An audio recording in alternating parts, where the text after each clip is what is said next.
Hello student, आज हम एक जो हमने लास्ट वीडियो में पढ़ा था एलिमिनेशन रिएक्शन, उसका सेकंड पार्ट E2 एलिमिनेशन की बात करने वाले हैं। तो आज हम पढ़ेंगे E2 एलिमिनेशन। तो E2 एलिमिनेशन रिएक्शन और E2 एलिमिनेशन रिएक्शन को हम बाय मोलिकुलर एलिमिनेशन रिएक्शन भी बोलते हैं। ठीक है, तो ध्यान रखना, E2 एलिमिनेशन रिएक्शन को हम बाय मोलिकुलर एलिमिनेशन रिएक्शन बोलते हैं। तो देखिएगा, सबसे पहले इसके लिए एग्जांपल,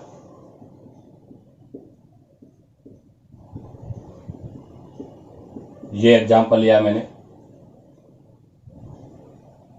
इस पर रिएक्शन कराएंगे हम स्ट्रॉन्ग बेस लेंगे, वो भी बेस क्या होगा आपका, स्ट्रॉन्ग होगा। प्रोडक्ट जो होगा वो यहां से लीविंग ग्रुप आपके रिमूव होकर एल्कीन का फॉर्मेशन करता है। अब बात करते हैं इसकी मैकेनिज्म। तो ध्यान दे, हमने इससे पहले E1 एलिमिनेशन रिएक्शन पढ़ा था, उसमें कहा था कि इसका मैकेनिज्म, मतलब वो रिएक्शन जो मैकेनिज्म है वो 2 स्टेप्स में होता है, जबकि ये रिएक्शन ओनली सिंगल स्टेप में होता है।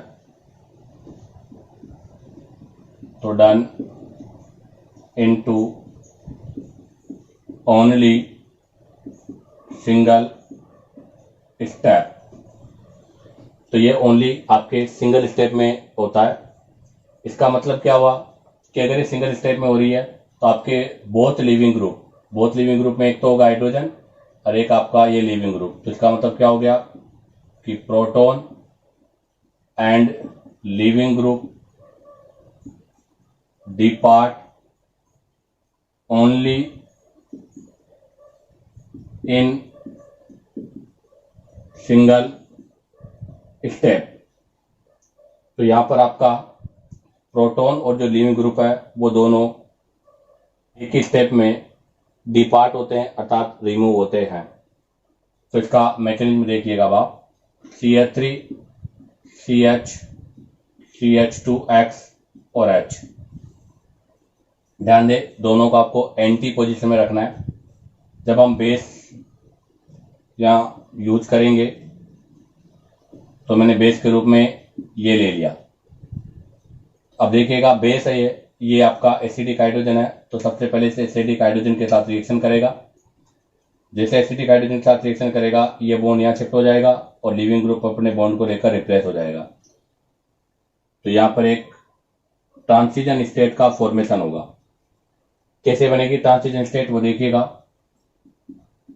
CH3 CH और H, इस पर बेस ने रिएक्शन किया है तो यहां पर एक बॉन्ड फॉर्मेशन होगा। उसके बाद ये जो बॉन्ड बना है, ये आपका जो बॉन्ड है, ये बॉन्ड आपका ब्रेक होगा। उसके बाद में यहां पर एक नए बॉन्ड का फॉर्मेशन होगा और आपका जो X वाला है, ये बॉन्ड आपका ब्रेक होगा। तो ये बॉन्ड ब्रेक है, ये बॉन्ड फॉर्मेशन है, ये बॉन्ड ब्रेक है, ये बॉन्ड फॉर्मेशन है, और इसको हम कहते हैं ट्रांजिशन स्टेट। ध्यान दे, आपकी ये जो ट्रांजिशन स्टेट है वो एंटी एलिमिनेशन का पार्ट है, अर्थात इलेक्ट्रॉन रिपल्सन यहां पर क्या हो रहा है, लेस हो रहा है, क्योंकि दोनों अपोजिट साइड में होने के कारण इनमें रिपल्सन कम होगा, और रिपल्सन कम होने की वजह से आपकी जो ट्रांजिशन स्टेट है वो मोर स्टेबल है। तो ध्यान रखना, यहाँ पर एंटी एलिमिनेशन है, एंटी एलिमिनेशन होने की वजह से इलेक्ट्रॉन का रिपल्सन लेस हो रहा है और इस वजह से ट्रांजिशन स्टेट की स्टेबिलिटी क्या हो रही है, हाई है। और नेक्स्ट स्टेप में जब यहाँ से हम प्रोडक्ट बनाएंगे तो ये तो हो जाएगा CH3, ये हो जाएगा CH, या डबल बॉन्ड हो जाएगा और CH2 हो जाएगा। B और H मतलब बेस के साथ प्रोटॉन मिलकर ये बना लेगा और आपका लीविंग ग्रुप यहाँ से रिमूव हो जाएगा। इसी के साथ ही इसका मैकेनिज्म कंप्लीट होता है। अब हम बात करेंगे इसके कुछ की पॉइंट्स की। इसके इम्पोर्टेंट की पॉइंट्स क्या है? हमें पता है सभी रिएक्शन का एक ही मेथड है, पहले रिएक्शन,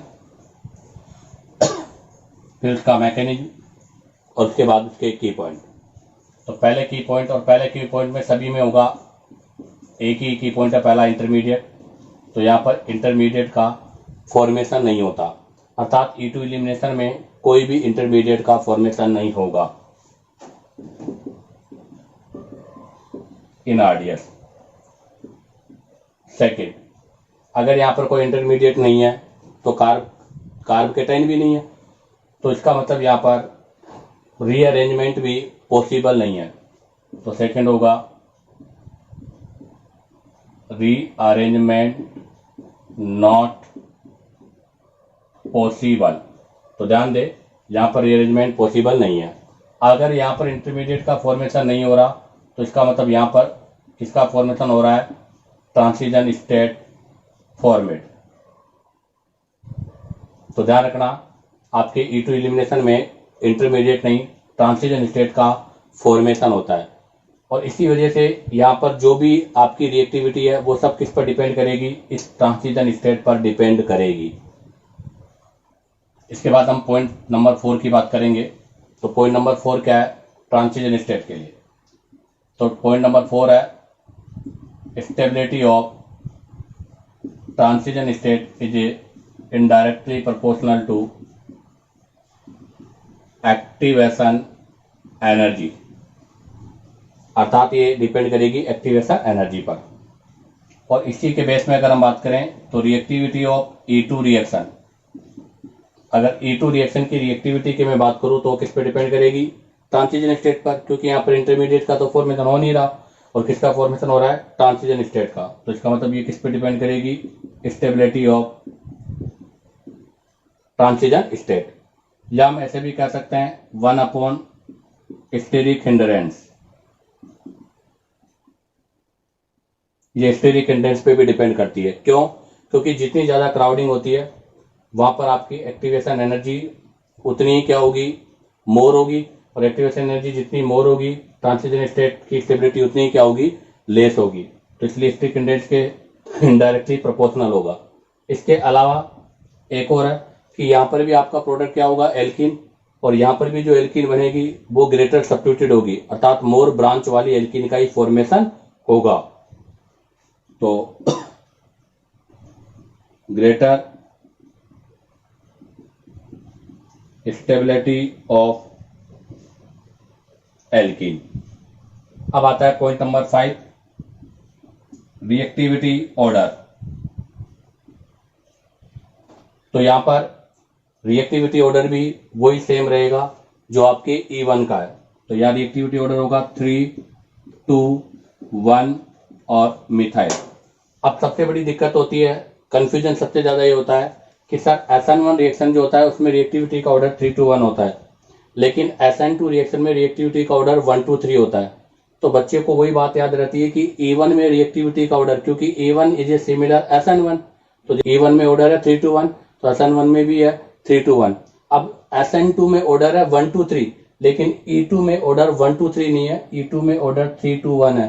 कहने का मतलब यह है कि E2 जो रिएक्शन है उसमें और E1 रिएक्शन में जो प्रोडक्ट है वो सेम होगा, अर्थात दोनों ही रिएक्शनों में मोर सब्स्टिट्यूटेड एल्कीन का फॉर्मेशन होगा, या हम ऐसे कह सकते हैं कि ऐसी एल्कीन का फॉर्मेशन होगा जिसमें नंबर ऑफ एल्फा हाइड्रोजन मोर है। इसके बाद हम बात करते हैं नेक्स्ट पॉइंट की, 6 नंबर का पॉइंट, केमिकल काइनेटिक्स। तो अब हम बात करेंगे केमिकल काइनेटिक्स के बारे में।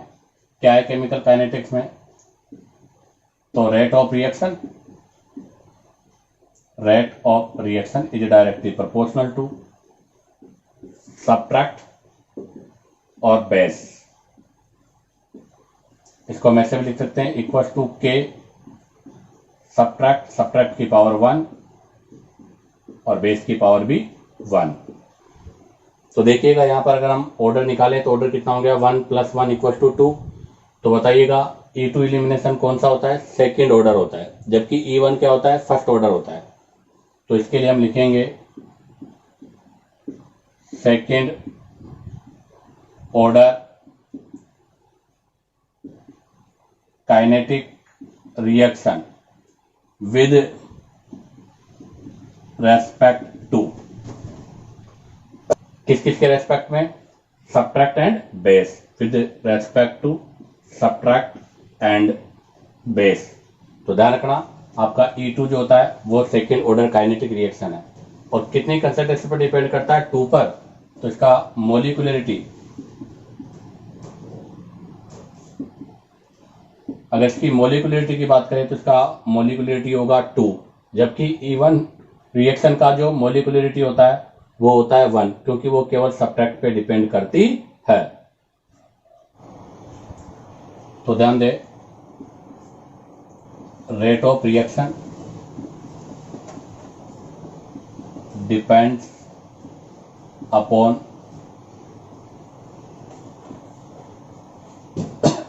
concentration of subtract as well as base। तो ध्यान दें कि आपके E2 रिएक्शन की जो रिएक्टिव रेट है वो सब्ट्रैक्ट के साथ साथ बेस की कंसंट्रेशन पर भी डिपेंड करती है। अब हम बात करते हैं पॉइंट नंबर 7। पॉइंट नंबर 7 में हम बात करेंगे नेचर ऑफ लिविंग ग्रुप, कि आपका लिविंग ग्रुप का रेट ऑफ रिएक्शन पर क्या इफेक्ट होगा। तो ध्यान दें ये ओनली सिंगल स्टेप रिएक्शन है, तो जिस स्टेप में लिविंग ग्रुप का रिमूव होगा वो इसका क्या है, स्लो RDS है। तो इसका मतलब ये हुआ कि loss of leaving group is a part of RDS, अर्थात लिविंग ग्रुप का रिमूव RDS का पार्ट है। अगर वो RDS का पार्ट है तो इसका मतलब रेट ऑफ रिएक्शन उस पर डिपेंड करेगी। तो कौन सा आपका जो लिविंग ग्रुप है वो बेटर है, तो उसके लिए RI, RBr, RCl और RF, इनमें से आयोडाइड जो है वो बेटर लिविंग ग्रुप है। तो ध्यान रखना iodide is the better leaving group. तो आयोडाइड की प्रेजेंस में E2 रिएक्शन जो है वो बहुत ही फास्ट होगा। और क्यों होगा, क्योंकि I2 जो है उसकी लीव होने की टेंडेंसी बहुत अच्छी है। अब हम बात करते हैं next point number 8, nature of solvent. तो आप देखिएगा ये ओनली सिंगल स्टेप रिएक्शन है, यहां पर कोई आयनाइजेशन नहीं हो रहा। तो हम क्या बोलेंगे,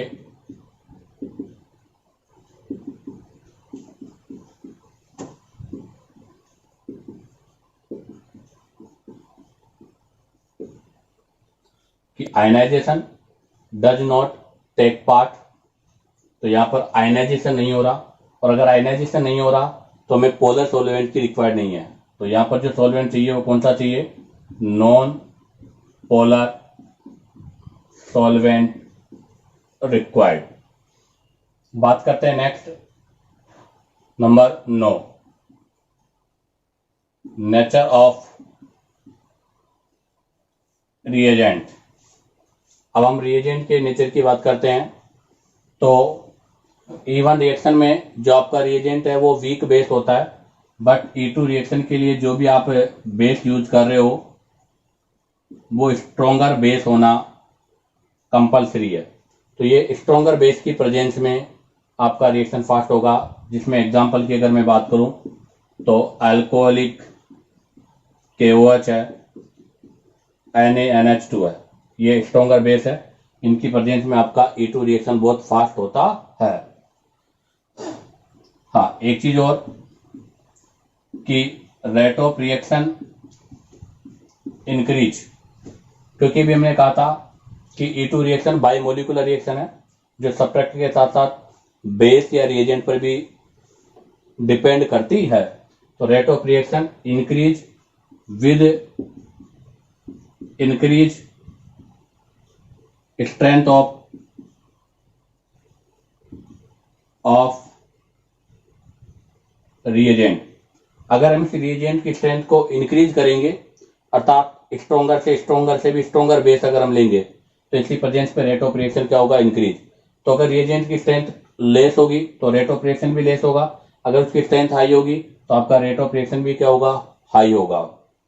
जैसे एग्जांपल मैं बता दूं आपको, CH3COO-, ये मैं कॉन्जुगेटेड बेस यूज कर रहा हूं।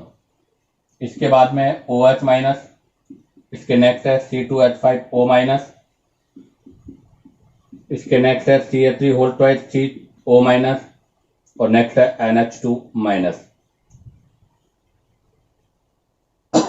तो अब आप देखिएगा इनका बेसिक स्ट्रेंथ का ऑर्डर, तो इनकी बेसिक स्ट्रेंथ का ऑर्डर ये होगा, अर्थात ये स्ट्रोंगर बेस है तो इसकी प्रेजेंस में E2 रिएक्शन बहुत फास्ट होगा, जबकि ये आपका वीक बेस है। अगर ये वीक बेस है तो ऐसी स्थिति पर आपका E2 एलिमिनेशन पॉसिबल नहीं है। ऐसा क्यों कहा मैंने, तो देखिएगा मैं इन सबको एसिड फॉर्म में कन्वर्ट करता हूं। तो ये तो क्या बन गया, CH3COOH एसिटिक एसिड, ये क्या बन गया, H2O वाटर, ये क्या बन गया, C2H5OH एथेनॉल, ये क्या बन जाएगा,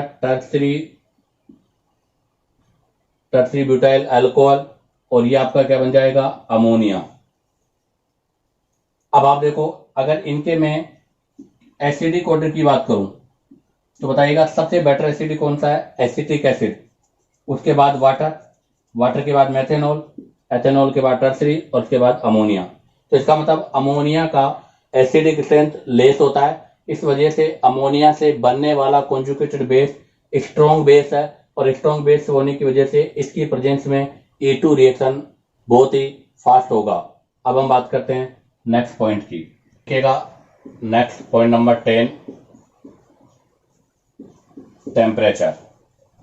हमने कहा था इससे पिछले वीडियो में कि एलिमिनेशन रिएक्शन हमेशा टेम्परेचर की प्रेजेंस में होगा। तो एलिमिनेशन और सब्स्टिट्यूशन में ये डिफरेंस है कि सब्स्टिट्यूशन विदाउट टेम्परेचर है और एलिमिनेशन हमेशा टेम्परेचर के साथ है।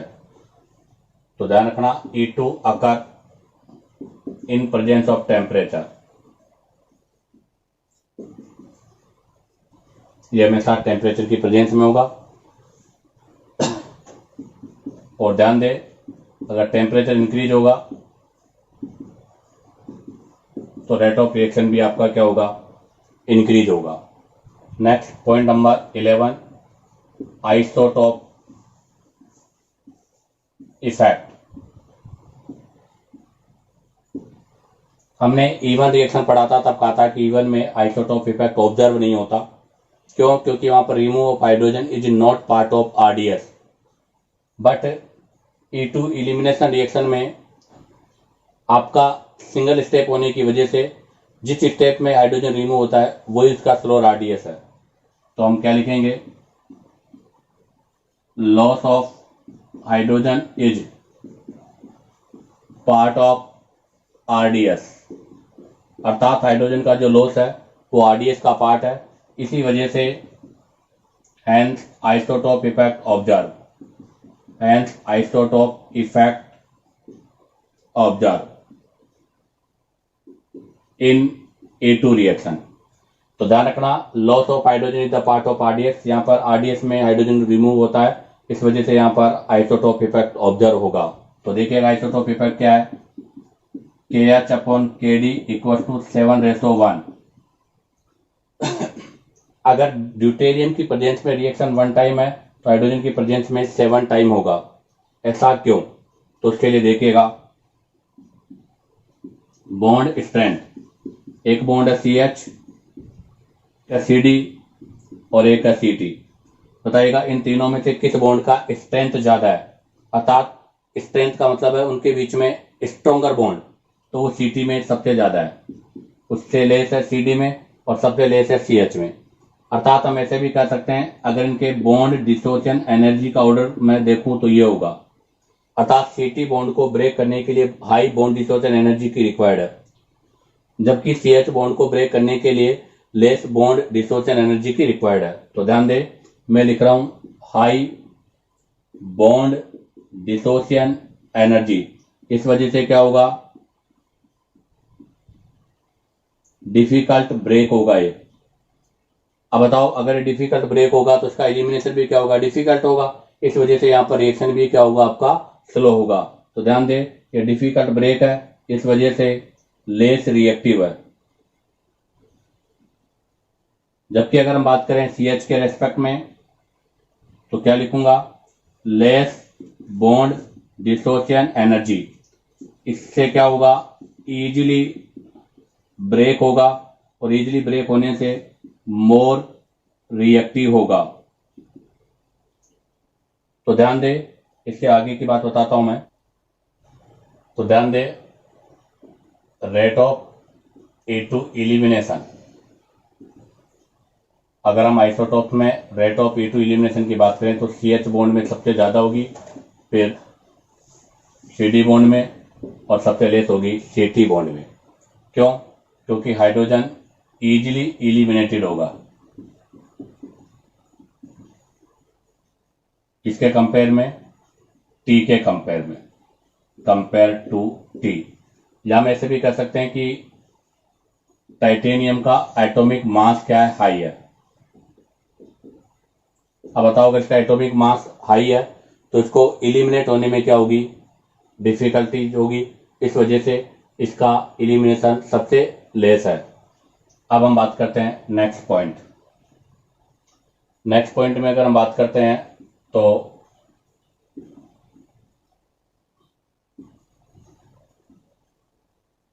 Regio chemistry.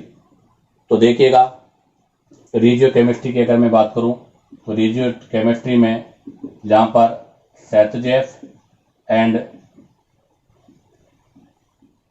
हाफमान्स रूल अप्लाई होगा, अर्थात यहां पर सेतजेफ और हाफमान दोनों ही रूल अप्लाई होते हैं। सेतजेफ रूल के बारे में हमने आपको पिछले वीडियो में बता दिया था कि more substituted alkene is the major product. आज हम बात करेंगे यहां पर हाफमान रूल की। तो क्या है हाफमान रूल, वो देखिएगा।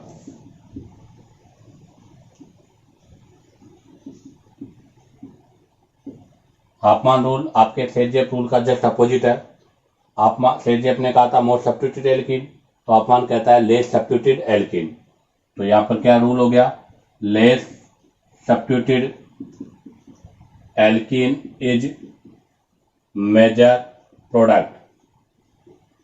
ध्यान रखना, लेस सब्स्टिट्यूटेड एल्कीन हमेशा मेजर प्रोडक्ट होती है। कब, व्हेन बल्की बेस, अगर आपने जो बेस है वो यूज किया है तो इसी पोजीशन पर आपका जो भी प्रोडक्ट होगा वो लेस सब्स्टिट्यूटेड एल्कीन होगा। और यही रूल किसका है, हाफमान का रूल है। ऐसा क्यों? क्योंकि जब हम बल्की बेस को यूज करते हैं तो बल्की बेस कभी भी क्राउडिंग वाले हाइड्रोजन को एब्स्ट्रैक्ट नहीं कर पाता, अर्थात आपके जो क्राउडेड है या जो चारों तरफ सराउंडेड हाइड्रोजन है, एसिडिक हाइड्रोजन, वो उसको क्या नहीं करेगा, कैप्चर नहीं कर पाएगा। इस वजह से हाफमान रूल के अकॉर्डिंग हमेशा लेस सब्स्टिट्यूटेड एल्कीन का फॉर्मेशन होगा। तो ध्यान दे, इसमें हम ये रीजन लिख सकते हैं, ड्यू टू स्टेरिक हिंड्रेंस। इसकी वजह से, स्टेरिक हिंड्रेंस की वजह से बल्की base abstract only less crowding beta hydrogen, या हम ऐसे कह सकते हैं आउटसाइड हाइड्रोजन। तो ध्यान दें, क्या रीजन है हाफमान में लेस सब्स्टिट्यूटेड एल्कीन फॉर्मेशन का, कि ड्यू टू स्टेरिक हिंड्रेंस। हम कौन सा यूज कर रहे हैं बेस, बल्की। अगर वो बल्की है तो वहां पर क्या होगी, क्राउडिंग ज्यादा होगी। तो due to steric hindrance bulky base abstract only less crowding. तो इस स्थिति पर ये मोर क्राउडेड हाइड्रोजन को कैप्चर नहीं कर आपके लेस क्राउडिंग हाइड्रोजन को कैप्चर करके आपके एल्कीन का फॉर्मेशन करेगा, जो कि क्या होगी, लेस सब्स्टिट्यूटेड एल्कीन होगी। चलो इसको मैं एक एग्जांपल से एक्सप्लेन करता हूं। इसको मैं एग्जांपल से एक्सप्लेन कर रहा हूं।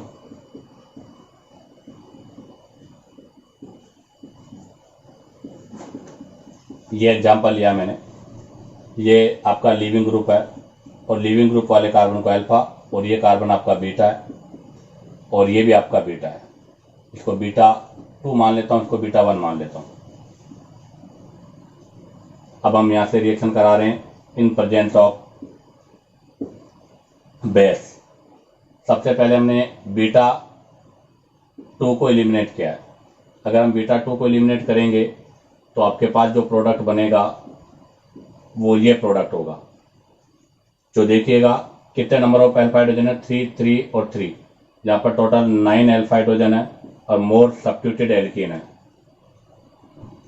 आपकी ये मोर सब्स्टिट्यूटेड एल्कीन है और इसके पास 9 अल्फा हाइड्रोजन है और इसकी स्टेबिलिटी भी क्या है, हाई।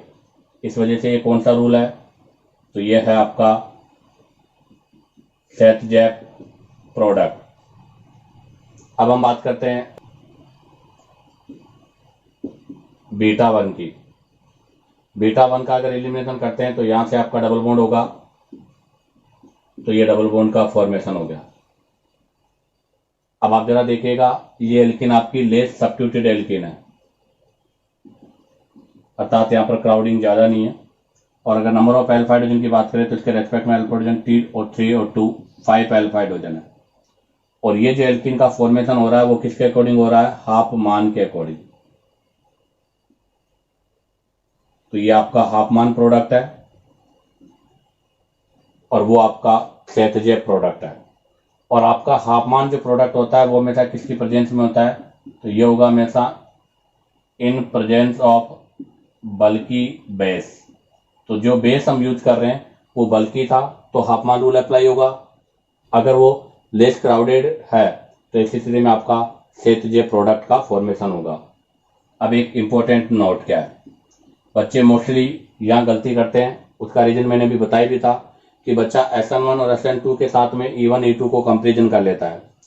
क्यों, क्योंकि SN1 और SN2 में तो प्रोडक्ट हमेशा एक दूसरे के इनवर्स होते हैं, बट E1 और E2 रिएक्शन में कभी भी प्रोडक्ट एक दूसरे के इनवर्स नहीं होते।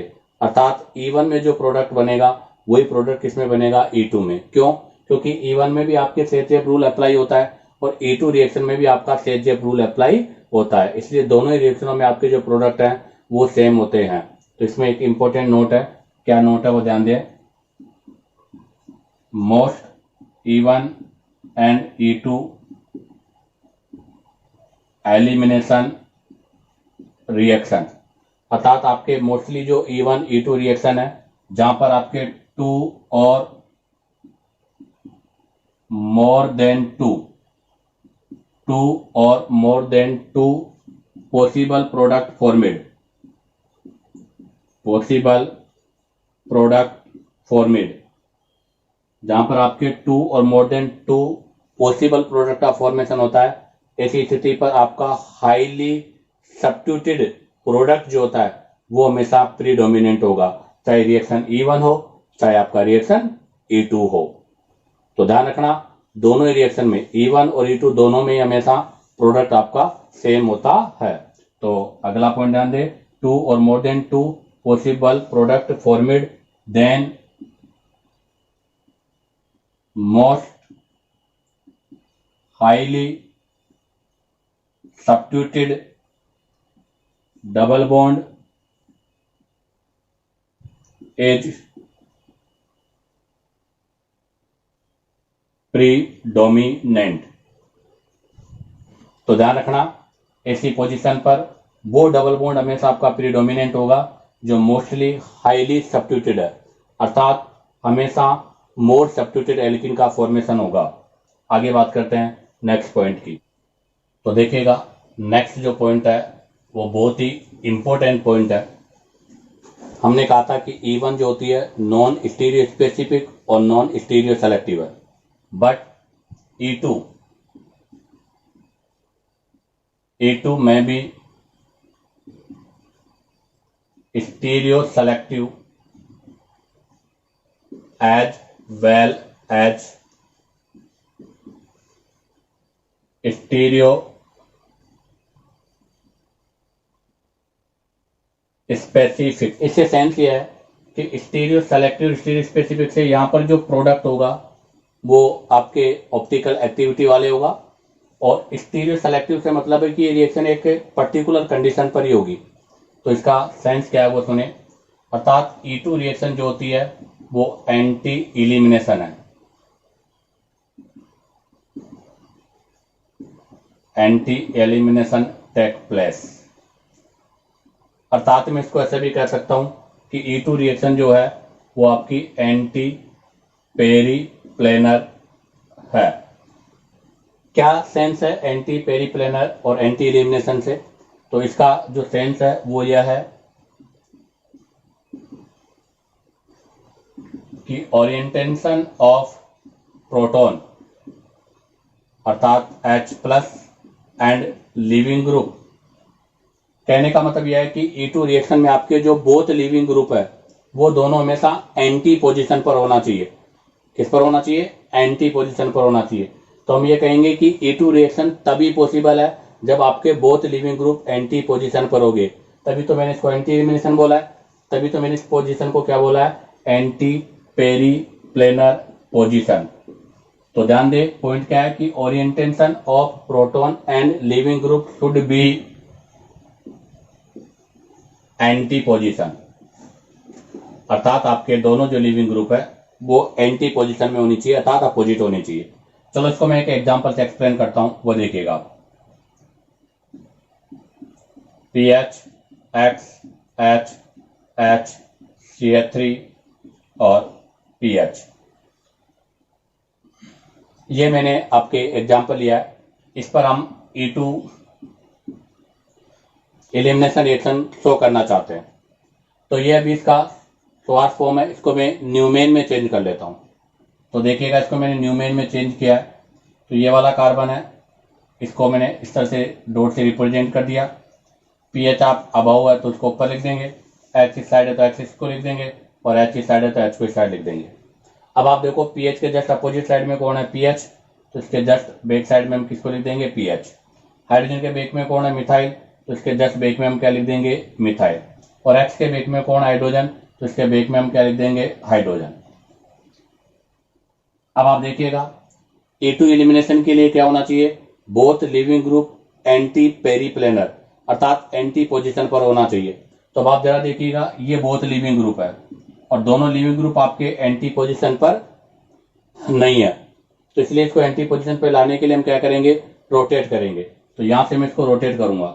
ध्यान दें, आप रोटेट कितने भी डिग्री कर सकते हो, कोई रूल नहीं है कि 60, 40, 90। आपको केवल ये ध्यान रखना है कि बोथ लिविंग ग्रुप किस पर हो जाने चाहिए? एंटी पोजीशन पर हो जाना चाहिए। तो मैं इसको यहाँ से 180 पे रोटेट कर देता हूँ। तो जैसे इसको मैं 180 पे रोटेट करूंगा तो देखिएगा आपका ये PH ऐसा कैसा है, X भी ऐसे ही है और आपका H भी है। जैसे ये रोटेट होगा, हाइड्रोजन इसके जस्ट अपोजिट ऐसे चला जाएगा। जब हाइड्रोजन यहाँ चला जाएगा तो आपको पता है, जैसे हाइड्रोजन यहाँ पर आया, PH यहाँ पर आ जाएगा, हाइड्रोजन यहाँ पर हो गया तो PH, तो आपका PH कहाँ पर आ जाएगा? यहाँ पर। और मिथाइल कहाँ पर हो जाएगा? यहाँ पर। अब देखो इसका मैकेनिज्म क्या था? बेस। तो ये बेस है, ये बेस क्या करेगा? इस प्रोटॉन को एब्स्ट्रैक्ट करेगा, ये बॉन्ड अंदर शिफ्ट हो जाएगा और लिविंग ग्रुप अपने इस बॉन्ड को लेकर बाहर हो जाएगा। तो जरा देखिएगा अब आपके पास क्या पार्ट बचा? अब आपके पास पार्ट बचा है PH और PH के साथ में H। ये तो आपके एक कार्बन के, और दूसरा जो कार्बन है डॉटेड वाला उस पर मिथाइल और नीचे की साइड में PH। अब मैं इसका रिप्रेजेंटेशन कैसे कर सकता हूं? तो मैं इसका रिप्रेजेंटेशन कर रहा हूं। तो ध्यान दे, ये कार्बन था, मैंने कार्बन लिख दिया। इस कार्बन पे ये क्या है? PH और एक H। अब इस पर दूसरा कार्बन किसके साथ आएगा? डबल बॉन्ड के साथ। अब आप देखो इस कार्बन पर इस साइड में कौन है? मिथाइल, और नीचे की साइड में कौन है? PH। अब आप देखिएगा both PH same side opposite side, दोनों PH आपके अपोजिट साइड है। तो यहाँ पर सिस होगा या ट्रांस? तो दोनों अपोजिट साइड होने की वजह से कौन सी एल्कीन का फॉर्मेशन होगा? ट्रांस एल्कीन का फॉर्मेशन होगा। अब मैं एक और इंपॉर्टेंट एग्जांपल आपको बताता हूं। देखिएगा इसमें नेक्स्ट सेकंड एग्जांपल, मैंने PH लिया है, यहाँ पर X, CH3, H और H। अब हमें इस वाली फॉर्म पर हमें एलिमिनेशन करना है। तो पहले इसको हम न्यूमेन में कन्वर्ट करते हैं। तो न्यूमेन में कन्वर्ट करने के लिए ये PH और इस PH पर X इस साइड है और हाइड्रोजन इस साइड है, ये रिप्रेजेंटेशन कर दिया। अब आप देखो नीचे वाले कार्बन पर, इस वाले कार्बन पर PH के अपोजिट में PH, यहाँ पर आपका PH फिनाइल हो जाएगा। H के अपोजिट में मिथाइल, तो यहाँ पर मिथाइल हो जाएगा, और हाइड्रोजन के अपोजिट में हाइड्रोजन हो जाएगा। अब आप देखो ये बहुत लिविंग ग्रुप जो आपके हैं, ये हाइड्रोजन और ये ये दोनों भी एंटी पोजीशन पर नहीं है, तो इसको रोटेट करेंगे हम यहाँ से। मैंने आपसे कहा था कि रोटेट आप कितने भी डिग्री कर सकते हो, बस दोनों एंटी पोजीशन पर होना कंपलसरी है। तो जैसे इसको मैं रोटेट करूंगा तो रोटेशन के बाद देखिएगा आप लोग,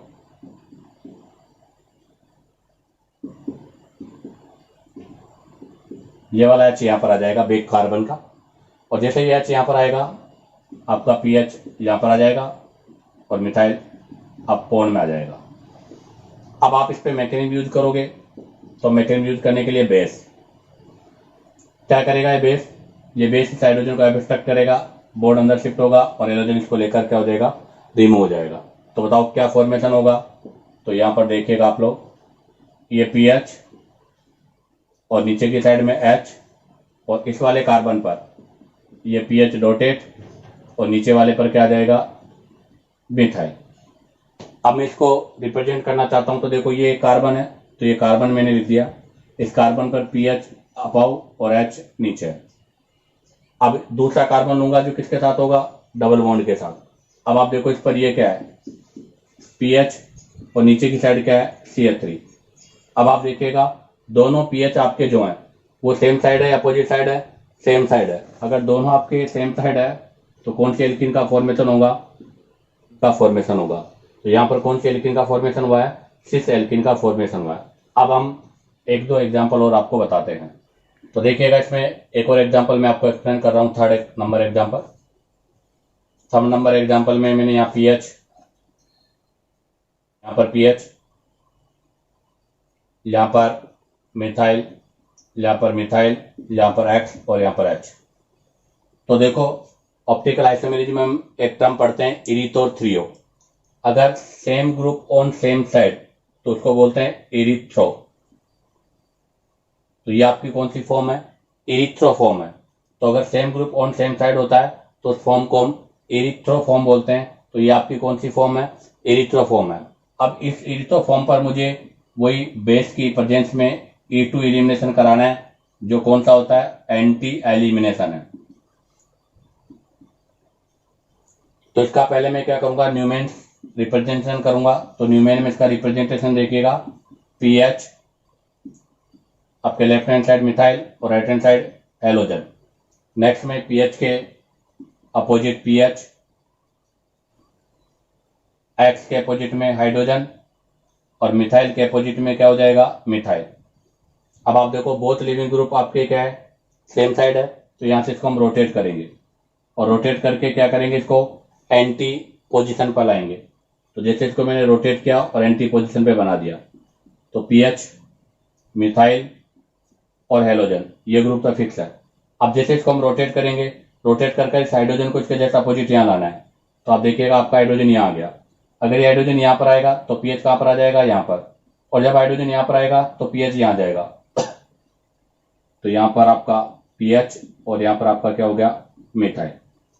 अब आप मैकेनिज्म अप्लाई करोगे, तो जब मैकेनिज्म अप्लाई करोगे तो बेस होगा, बेस क्या करेगा, इस हाइड्रोजन को एब्स्ट्रैक्ट करेगा, ये बॉन्ड यहाँ पर होगा और ये इस बॉन्ड को लेकर रिमूव हो जाएगा। तो बताओ इससे क्या स्ट्रक्चर बनेगा। तो इससे आपके पास जो स्ट्रक्चर बनेगा वो ये होगा, ये पीएच और इस पीएच के साथ में मिथाइल, ये इस साइड में मिथाइल। अब आप देखो दूसरा जो आपका आउटसाइड जो कार्बन है उस पर मिथाइल यहाँ पर है और पीएच यहाँ पर है। तो देखो वैसे ही क्लियर दिख रहा है कि बोथ पीएच सेम साइड है, अपोजिट साइड है, अपोजिट साइड है। तो इसका मतलब कौन सी एल्कीन बनेगी, ट्रांस या सिस, ट्रांस। वैसे भी मैं आपको रिप्रेजेंटेशन करने का तरीका बता दूं, तो पहले इस वाले कार्बन को लिखेंगे। अब देखो इस कार्बन पर पीएच, एक साइड पीएच, तो अबव में पीएच और बिलो में क्या करेंगे, मिथाइल। अब आप देखो इन दोनों कार्बन के बीच में कौन सा बॉन्ड होगा, डबल। अब इस वाले कार्बन पर CH3 मिथाइल, मिथाइल कहाँ है, अबव, और पीएच कहाँ है, बिलो। अब बताओ दोनों पीएच आपके सेम साइड है, अपोजिट साइड है, अपोजिट साइड है। तो बताओ इस एल्कीन को कौन सी एल्कीन बोलेंगे, ट्रांस एल्कीन बोलेंगे। तो इसका मतलब अगर इरिथ होगी तो कौन सी एल्कीन का फॉर्मेशन होगा, ट्रांस एल्कीन का फॉर्मेशन होगा। अब हम बात करते हैं आगे पॉइंट। नेक्स्ट एग्जांपल नंबर 4 में देखिए, methyl, methyl, x, H, ET, हमने इससे पहले पढ़ा था इरिथोफॉर्म, जबकि अभी सेम ग्रुप सेम साइड नहीं है तो इसको बोलते हैं थ्रियोफॉर्म। तो ये आपकी कौन सी फॉर्म हो गई? थ्रियोफॉर्म। इस पर एलिमिनेशन कराना है तो वही आप डायरेक्ट चेक करें। सबसे पहले आप इसका रिप्रेजेंटेशन करोगे तो एम ई, यहाँ पर ई टी, यहाँ पर एक्स। एम ई के जस्ट अपोजिट में क्या होगा? M E. एक्स के जस्ट अपोजिट में क्या होगा? E T. और ई टी के अपोजिट में क्या होगा? एच। आपको इन दोनों को क्या बनाना है? एंटी पोजिशन पर। तो हम इनको एंटी पोजिशन पर रोटेट कर देते हैं।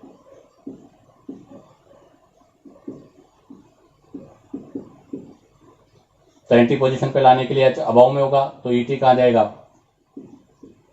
बिलो। और एम ई कहाँ पर आ जाएगा? यहाँ पर। जब हम रिएक्शन करेंगे बेस के साथ तो ये यहाँ से रिमूव हो जाएगा, बॉन्ड अंदर शिफ्ट होगा और ये लीविंग ग्रुप लेकर बॉन्ड को रिप्लेस हो जाएगा। तो बताओ क्या स्ट्रक्चर बनेगा? एम ई एक कार्बन पर और ई टी इस तरफ, जबकि इसके आउटसाइड वाले कार्बन पर एम ई कहाँ होगा? अबव, और ई टी कहाँ पर होगा? बिलो। अब आप बताइएगा both E T same side है, अपोजिट साइड है? सेम साइड है। तो बताओ कौन सी एल्किन का फॉर्मेशन हो जाएगा? सिस एल्किन का फॉर्म हो जाएगा। तो हमने एक पॉइंट बोला था कि E2 reaction is stereo specific and stereo selective. तब आप बताओ स्टीरियो स्पेसिफिक स्टीरियो सेलेक्टिव कैसे है? तो यहाँ पर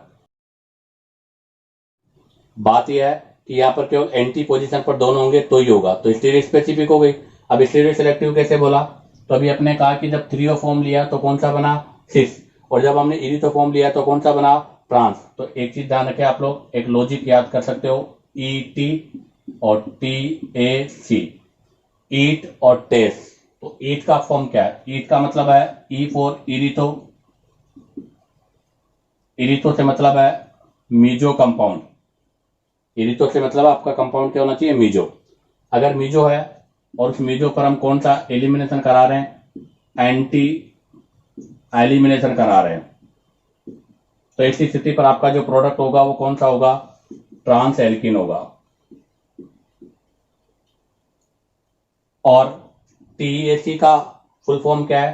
टी फोर थ्रियो, अर्थात आपका डी एंड एल फॉर्म होना चाहिए। और इस पर जब हम एंटी इलिमिनेशन कराते हैं तो आपका जो एल्किन होता है वो कौन सा होता है? सिस एल्किन होता है। तो देखो यहाँ पर एक स्पेशल टाइप का प्रोडक्ट फॉर्मेशन हो रहा है, इसलिए इसको हम स्टीरियो सेलेक्टिव भी कहते हैं। तो ध्यान रखना, ईएटी और टीएसी। ईएटी का मतलब इरिथो एंटी ट्रांस एल्किन और टीएसी का मतलब है थ्रियो एंटी सिस एल्किन का फॉर्मेशन। अब हम बात करते हैं आगे के पॉइंट की। तो देखिए इसका नेक्स्ट पॉइंट है 14, एनर्जी डायग्राम। इसका एनर्जी लेवल डायग्राम। तो ये सिंगल स्टेप है, डबल स्टेप है? तो E2 रिएक्शन सिंगल स्टेप है और E2 रिएक्शन सिंगल स्टेप है तो सिंगल स्टेप होने की वजह से यहाँ पर इंटरमीडिएट का फॉर्मेशन नहीं होगा, ओनली ट्रांजिशन स्टेट का फॉर्मेशन है। तो ये तो हो गया एनर्जी पर, और ये हो गया आपका रिएक्शन कोऑर्डिनेट। जब इस पे ग्राफ बनाएंगे तो आपका ग्राफ इस टाइप का होगा। ये किसको रिप्रेजेंट करेगा? ट्रांजिशन स्टेट को। क्यों? क्योंकि यहाँ पर इंटरमीडिएट का फॉर्मेशन नहीं हो रहा। और यहाँ पर आपका क्या होगा? एल्किन जो भी आप यूज कर रहे हो। तो जैसे ये H और ये X आपका लीविंग ग्रुप, और ये हमने सब्ट्रैक्ट लिया है। जब इस सब्ट्रैक्ट पे रिएक्शन होगा पहले ट्रांजिशन स्टेट बनेगी और उसके बाद में आपका फाइनल प्रोडक्ट होगा, और फाइनल प्रोडक्ट में क्या बनेगी? आपकी एल्किन का फॉर्मेशन होगा। तो अब आप देखो आपके जो प्रोडक्ट है उसका एनर्जी जो है वो रिएक्टेंट से क्या है? ज्यादा। तो इसका मतलब ये रिएक्शन कौन सा हुआ? एंडोथर्मिक या एक्सोथर्मिक? तो ऐसी स्थिति पर यहाँ पर एनर्जी का डिफरेंस होने की वजह से हम इसको बोलेंगे एंडोथर्मिक रिएक्शन। तो ये एक आपका एंडोथर्मिक रिएक्शन है। इसी के साथ ये ग्राफ का रिप्रेजेंटेशन भी कंप्लीट होता है। तो एक स्पेशल केस या स्पेशल पॉइंट क्या है वो ध्यान दें कि अगर आपकी branching at alpha and beta carbon, अगर आपके अल्फा और बीटा कार्बन पर ब्रांचिंग है या फिर electron withdrawal group present on carbon, अगर ये दोनों कंडीशन है तो ऐसी स्थिति पर रेट ऑफ रिएक्शन क्या होगा? इंक्रीज होगा। तो ध्यान दें कि branching at alpha beta carbon and electron withdrawal group present on carbon हमेशा रेट इंक्रीज होगी। ऐसा क्यों? क्योंकि जब आपके जैसे ये लीविंग ग्रुप है, ये अल्फा और ये बीटा है, अगर ये ब्रांचिंग होगी तो ऐसी स्थिति में आपका जो प्रोडक्ट एल्कीन बनेगा, तो जो प्रोडक्ट है उसमें number of alpha hydrogen increase हो जाएंगे, अर्थात मोर सब्स्टिट्यूटेड एल्कीन का फॉर्मेशन होगा। और मोर सब्स्टिट्यूटेड एल्कीन ही क्या होगी? मेजर।